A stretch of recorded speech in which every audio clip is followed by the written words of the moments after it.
Ukraine has turned the tide against Russia in many ways since the war began. Its fleets of drones have reduced Russia's armored forces to rubble, forcing Moscow to rely on smaller assault groups instead of massive armored pushes. Ukrainian intelligence operatives have carried out covert missions deep inside Russia, sabotaging facilities and even targeting soldiers. But what happened recently is unlike anything we've seen before. On September 9th, Euromaidan Press reported that Ukraine had pulled off a stunning cyber operation. For the first time, Russia's own security cameras were hacked and turned into deadly targeting systems.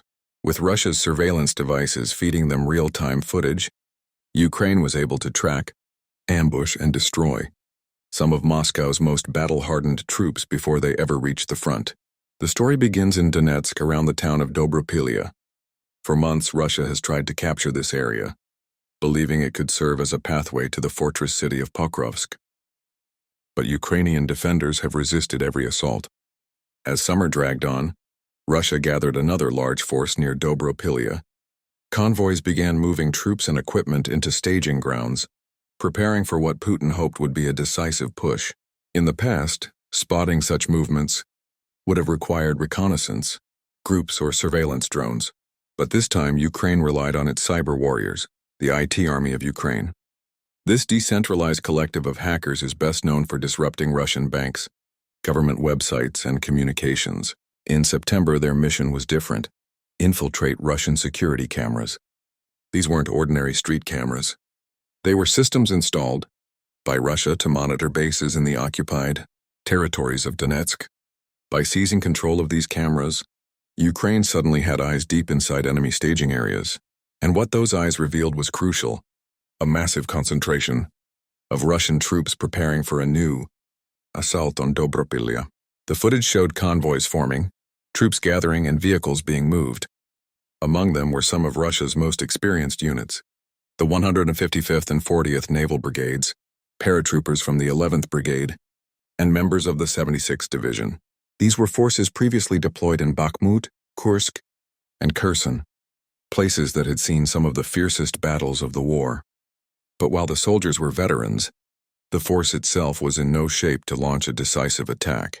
Ukraine saw the same weaknesses that had plagued Russia for months: a lack of tanks, a lack of artillery, and a reliance on men who were being thrown into battle as cannon fodder. Putin had pulled units away from other battlefields in a desperate attempt to gather enough manpower for a breakthrough, but he had not given them the weapons needed to succeed. Ukraine's Ministry of Finance says Russia has lost more than 11,000 tanks, 23,000 armored vehicles, and 32,000 artillery systems since the war began. Those staggering losses explain why Russia's Dobropilya contingent had so little armor. Moscow has been forced to drag ancient Soviet tanks out of storage, cannibalizing hundreds of them just to keep a fraction operational. Analysts warn that by 2026, Russia will run out of reserves altogether.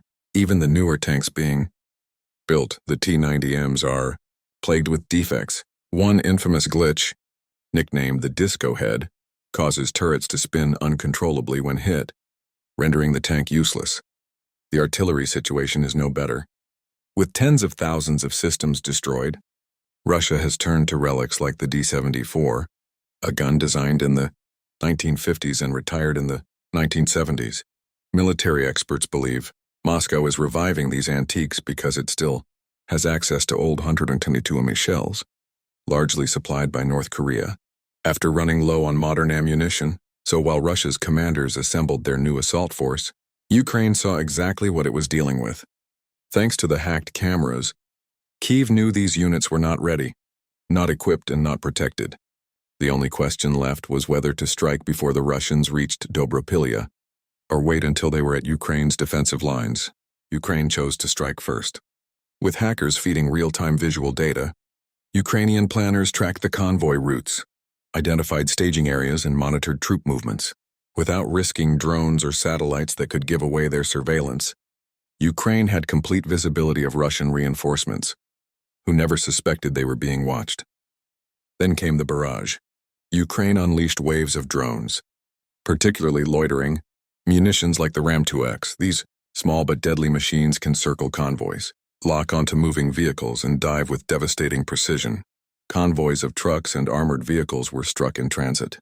Staging grounds that Russia assumed were safe were blasted apart by missiles. Soldiers and equipment that Putin believed would spearhead the assault on Dobropilya were wiped out before they ever reached the front.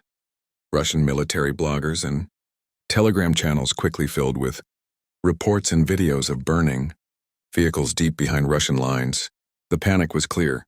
Forces pulled from Kursk and Kherson, meant to tip the balance in Donetsk, were being destroyed in ambushes hundreds of kilometers away from where they were needed. For Ukraine, this was more than just another victory. It was proof that Russia's rear areas are no longer safe. If Ukraine can hack security cameras once, it can do it again, potentially across all occupied territory. That means every convoy, every base, and every staging ground is vulnerable, and the irony is that Ukraine learned this trick from Russia itself. Russian hackers have long targeted Ukraine's cameras. In January 2024, they hijacked residential cameras in Kiev to spy on air defenses, even live streaming footage to YouTube. In May 2025, the GRU's Cyber Unit 26165 hacked into 10,000 cameras across Ukraine and even neighboring countries, tracking aid shipments and troop movements. Russia had used these tactics effectively, but now Ukraine has turned the tables. The result? Russia's second major attempt to seize Mount Dobropilya collapsed before it even began. Reinforcements were shredded, convoys scattered, and staging grounds reduced to rubble. This matters because Dobropilya is not just another frontline town. Military analysts say it may hold the key to defending Pokrovsk. If Russia ever captures Dobropilya, it could open a direct path to that fortress city. Twice now, Moscow has thrown forces at it. Twice, Ukraine has stopped them cold. In August, Russian troops briefly made gains around Dobropilya, only to be driven back when Ukraine counterattacked and reclaimed villages like Zapovidne and Novoshakovo. In September, the reinforcements that were supposed to relaunch the assault never made it to the front, thanks to Ukraine's hackers, drones, and missiles. For now, Dobropilya holds. Ukraine continues to build defensive networks around Pokrovsk, turning the region into a death trap for Russian soldiers.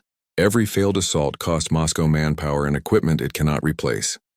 Analysts describe the war as a race between two hourglasses: Ukraine's ability to resist and Russia's ability to keep its assaults going. Right now, Russia's sand is running out faster. As one Ukrainian expert put it, everything depends on how effectively Ukraine can keep counterattacking in this sector. Russia may have more personnel, but without armor and artillery, its offensives collapse before they begin. And with its cyber army now proving it can turn Russia's own surveillance tools against it, Ukraine has added another weapon to its arsenal, one that could shift the balance even further. Dobropilya may not be safe, but for the second time, Ukraine has ensured it will not fall. The battle continues and Ukraine is preparing for whatever Putin sends next.